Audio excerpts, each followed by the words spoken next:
documents I had. When you see Greece on fire, I saw those documents. I also spoke to the inventor of the euro, Bob Mundell, and who said, basically is saying this was in the plan. The idea was he wanted to make sure that there was a sell-off of all the government properties in Greece, etc. You have to set a fire if you're going to have a fire sale. He thought that this is the best thing that's ever happened. These guys, this was the purpose of the euro. He said he was very upset, he told me, that democracies get to kind of vote on their fiscal and monetary control. He wanted to create a mechanism, the euro, which would make elected parliaments and congresses and presidents subservient to an economic formula. And the economic formula is called the 3% rule there.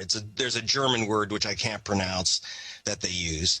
But that was the purpose, was to basically create something that would replace democracy. In fact, by the way, I spoke with, because of my position, I get to meet all these heads of state, etc. And I've met with Carlo Monti, the new prime minister of Italy, the new chief of Italy. And Monti, has not been elected. He's just a banker. That's, you don't get to choose anymore. They call him a technocrat. I mean, even The Economist says it's good to not have countries run themselves. We, the technocrats, will run it now. And as you said years ago when you got to meet, with the head of the organization, the World Trade Organization, they admitted this is how we were going to take over. But then they're the ones that sold the fraudulent debt and got the governments to sign on. They're the ones that actually have most of the debt.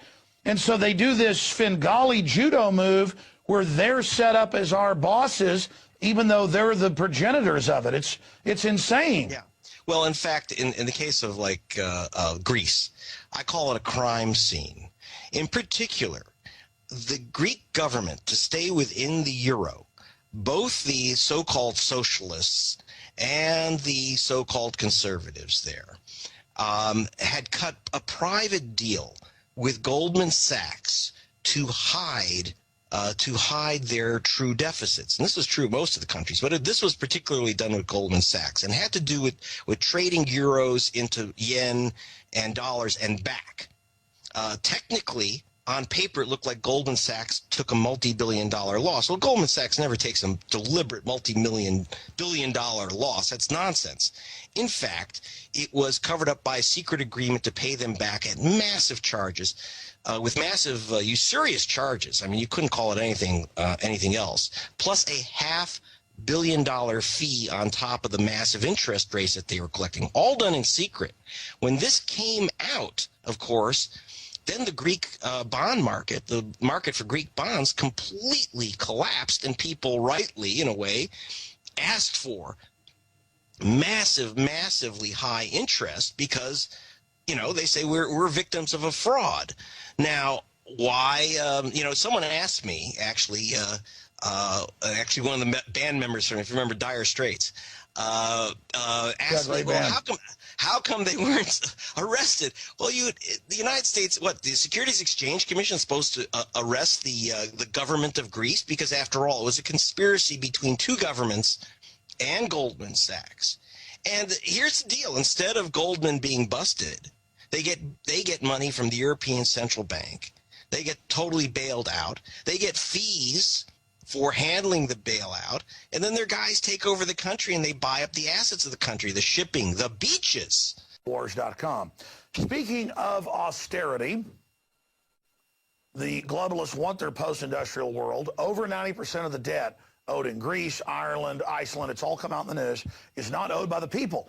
Their traitorous government officials, formerly servants, signed on to Goldman Sachs, JP Morgan, and others' derivatives fraud, and are saying the people have to prop up the too big to fail. But that was a few years ago when they signed on to those deals. We forget now. The media tells us it's our debt. Yeah, because we signed on to their too big to fail to prop them up, so the very bankers that did this can lecture us all day.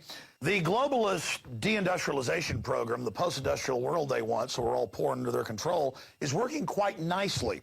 And the Europeans are starting to wake up, though, to the fact that in Iceland, Ireland, Greece, and other areas, over 90% of the debt, again, is derivatives. that they don't owe. They're just being signed onto it. And now the Greeks are revolting, saying you're raising our taxes, cutting our benefits to pay foreign banks. And here it is. The bank runs in Greece will soon be followed by bank runs in other European nations. The economic collapse wrote, and I hope that's not the case, but we're already seeing some of that happening in Italy because all of these countries have signed on to the globalist fraud machine. Here's another one. Greeks withdraw nearly $1 billion from local banks. Giant lines because the rumors are they're going to devalue the currency and go off of the euro. Here's another. Italian bank shaken as economic slump deepens. The bankers have got them just where they want them unless they wake up and say no. Here's another one out of Bloomberg. Euro economy to sink as Spain, Italy re-enter recession. They never left the recession. They're in a globalist depression.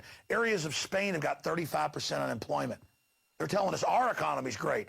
Those of us living in the real world know it's not. Again, how much BS are we going to swallow?